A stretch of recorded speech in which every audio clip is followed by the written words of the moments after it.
What's going on, guys? This is Raven of Ash coming to you once again to another session of Dark Souls PvP. For those that don't know, I'm imitating Martyr's Brigade, aka J Blackmail, and my favorite classic Dark Souls uploader. He surely won't watch this video, but I wish that he would upload some Dark Souls Remastered content.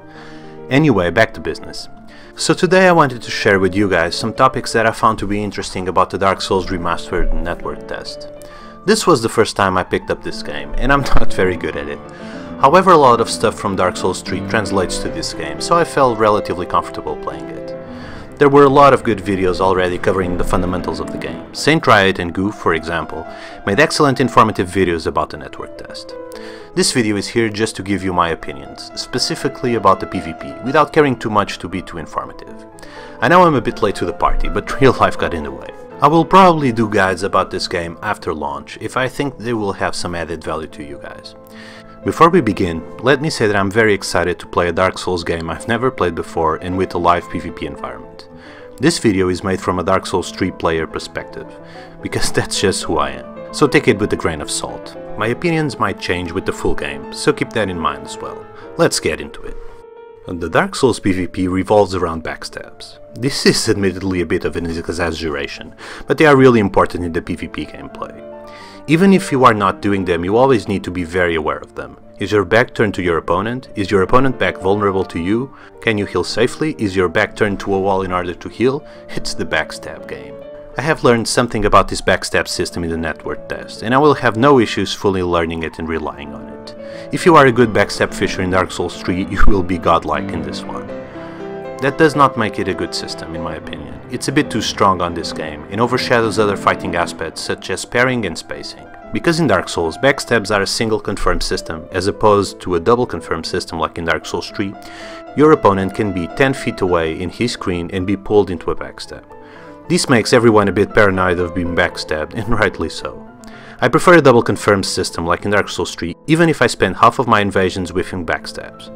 At least I know that I can trust my eyes to be safe from being backstabbed myself. This is just my personal opinion though. I tend to prefer a system that prolongs the fight and survivability in favor of confirming a sketchy backstab for one player over the other. This is further compounded by the throwdown after performing the backstab. This gives the backstabber the possibility of going for a backstab chain, or have time to heal, to throw a Lloyd's charm to prevent healing or to disengage, etc. This also happens on Dark Souls 3, but because backstabs are much easier to perform in this game, throwdowns and further capitalizing on them will happen much more often. This means that a competent player will, anytime he performs a backstab, capitalize on it, potentially making one single mistake mean defeat on a duel or invasion. However, I understand that expecting a change to the backstab mechanic was unrealistic for this remaster, as only very small changes were made to the gameplay mechanics. Getting a double confirmed system like in Dark Souls 3 would mean changing some pretty complex stuff in the remaster, so I'm generally okay with it. There are, however, 3 mechanics that I strongly dislike in this game, that differ from the ones on Dark Souls 3, and that I believe would be easy to change from the original game to the remaster, without being technically too hard to implement while making the PvP more interesting. The first one is chain backstabs. Chain backstabs are a completely different issue from the backstabs themselves. As you surely know, you can chain backstabs in this game. However, as several content creators have stated, you can avoid being backstab chained if you just stay still while standing up. But guess what? There are counters to that as well, like the strafe backstab chain. The thing is, a good player will oftentimes put the backstabbed on a situation of being backstabbed again. Besides this, backstab chains are not easy to punish, meaning players will feel safe to spam them. There is an excellent video by Cryonics called Backstabbing 101 that teaches a lot of chains and counters, links in the description. But even if you just stay still to avoid the backstab and this works, this will put you in a very difficult position if you are fighting several opponents, as you can avoid the backstab only to receive a flurry of R1s. Timings for escaping all of the attacks need to be precise as all hell, and this doesn't even factor latency. That will make escaping backstabs in laggy invasions a crapshoot. I don't see the balance in repeatedly punishing a player that was already punished by a backstab. I believe that after a backstab you should have some more invincibility frames to immediately roll out. This would prevent further backstabs and the R1 flurry from other opponents without fundamentally changing the game balance, or, I believe, being too difficult to code. Being like it is, passivity and backstab paranoia ensues, and a much more boring playstyle is rewarded in PvP. Other issue I have is the guard break mechanic, more specifically the lack of punishment for guard breaking someone. In Dark Souls, guard breaking an opponent leads to a small window of time where you can hit your opponent once for bonus damage. I will call it an instability hit. The window of time is extremely small though. With the Black Knight sword I had to spam or Q attacks in order to get that instability hit. This, however, puts me in a very risky situation. I might guard break my opponent and then get that instability hit, or I might be blocked and then set up parry on the second hit. This is why I never got instability hits on my opponent with the Black Knight sword, making the guard break mechanic useless to me. In Dark Souls 3, whenever you guard broke someone, one of two things would happen. If you kept spamming showing no attack discipline, you would also get an instability hit and then your opponent could roll out. However, if you stopped attacking for an instant and then approached your opponent, you would be able to riposte them. For me, the guard break mechanic on Dark Souls is inferior to the one on Dark Souls 3, and it is a big aggression deterrent on this game, making the fights more passive and backstab reliant, as backstabs are instant and can lead to further punishment with the backstab chain, a Lloyd's talisman, healing, etc.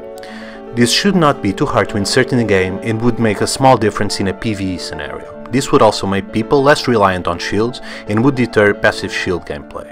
As the game is, however, shield breaks can be used to bait parries. It's the shield break bait. The third aspect I would change for this remaster would be the uncancelable animations on gestures. This one baffles me to no end. Why the hell aren't the gesture animation cancelable, especially with the instant backstab mechanics? I refused to backstab people that were doing gestures to me, but after a while I didn't do any gestures myself, because I would get backstabbed. So no gestures for me in PvP, just L1s to begin the fight. How does that serve the game and its players is beyond me. Other than these issues, I was generally happy with the PvP. It's more deliberate than Dark Souls 3 PvP, and you can't roll out of everything. Your mistakes are more punishable, and I have no problems with that. Parries were very responsive. Same parry baits and techniques such as in Dark Souls 3 still apply. Setup parries, restart parries, R1 baits into parries, etc. I do have an issue with the fact that whiffed parries are almost not punishable at all, as the stamina loss and damage on a whiffed parry is negligible. This can lead to parry spamming. This is further compounded by the fact that medium shields seem to have instant parry frames. Punishing parry spammers will almost come in the form of a backstab. I'm okay with this, but there should be an immediate harsher punishment for whiffing a parry. Solo versus multi-opponent invasions. Dark Souls seems to be a much harder game than Dark Souls 3 for solo hosts who do not PvP. They won't have a fighting chance against someone that knows a bit of PvP, in part because of the backstab mechanic and backstab chains. This can have a severe effect on the amount of online interactions as the weeks pass. I feel a lot of PvE players will try to remain uninvadable as long as they can, when they understand that they will have a very low fighting chance against invaders in a lot of scenarios. This issue is compounded by the fact that the greater amount of Estus hosts have is meaningless in a lot of scenarios. If he chugs, you have a guaranteed backstab, and can do a backstab chain. If you are an unscrupulous invader against a solo host and the fight is not going your way, retreat to the mobs, heal and come back. The host cannot back up because mobs are hostile to him while the invader can. This strategy was nerfed on the remaster, as hosts and phantoms can only heal with Estus and not other items like humanities. I think this was a good move by Bandai. Invasions against multiple opponents, on the other hand, can be harder for the invader, as hosts and friendly phantoms can heal in turns while you can't. Engaging and disengaging to reposition yourself and heal is much harder for the invaders relatively to Dark Souls 3, because of the backstabs and the fact that you cannot run back while locked on. I feel backing up slowly towards the mobs, never turning your back to the opponent to prevent backstabs as suggested by Saint Riot will make a big difference. Engage a party from neutral without mob support, however, and it will be a kill or be killed situation, as it will be very hard to disengage quickly. Good for montages, but bad for overall survivability and consistently winning invasions. By the way, I did not feel that there was a prioritization of parties with several opponents. I would also prefer the Dark Souls 3 system, as I feel it's more interesting to fight multiple players, as well as being fairer to the host in most situations. This comes down to personal preference though. Laggy invasions. In the network tests, especially on the first day, I almost didn't experience any latency. On the second day there was much more latency, as probably there were less players and I was being match-made with players from further away. Even more than in Dark Souls 3, I feel that laggy invasions will be hell for an invader against multiple opponents, because of this difficulty in disengaging and the one-side confirmed backstab mechanics. Rolling is much more limited, and turning your back to the party is a big no-no. I foresee some commander breaking moments on those. Finally, I noticed something quite odd for a Dark Souls 3 dude, which is getting hit a fraction of a second before the animation, even in seemingly latency low fights. I don't know if this is an oddity, but it happened to me a couple of times and it was a bit disturbing. This is especially relevant in this game as resetting the fight by drinking Estus is harder in Dark Souls than in Dark Souls 3. This might be an oddity, so I don't know. Shields seem to be very powerful in this game, having great stability as well as being very useful for block backstabs like this one, which is basically a pivot backstab after blocking. Block backstabs are encouraged as the worst it can happen is that you are guard broken, which does not have a big cost in this game. Backstab fishing in Dark Souls, as in Dark Souls 3, is based on momentum trading and whiff punishing. Backing off while blocking and relying on friendly phantoms to give you time to heal will be the tactic of many hosts in a multiple opponent scenario. You can also do the same as an invader, to a lesser extent, as you can only walk while backpedaling, while phantoms friendly to the host can run to your back to attempt backstabs. The bad guard breaking mechanic in this game further reinforces a blocking style of play. Ghost strikes and dead angles also seem to be out of the game. These techs made shields somewhat less effective and helped fight a passive gameplay style. I have no idea why they removed them, as this tech was much less controversial as instant backstabs and chain backstabs in this game. Shields can also be used for perfect blocks, further increasing their efficiency, and although I heard rumors that they are still in the game, I will have to check for myself as I haven't tested them in the network test, and I saw no uploader talking about them.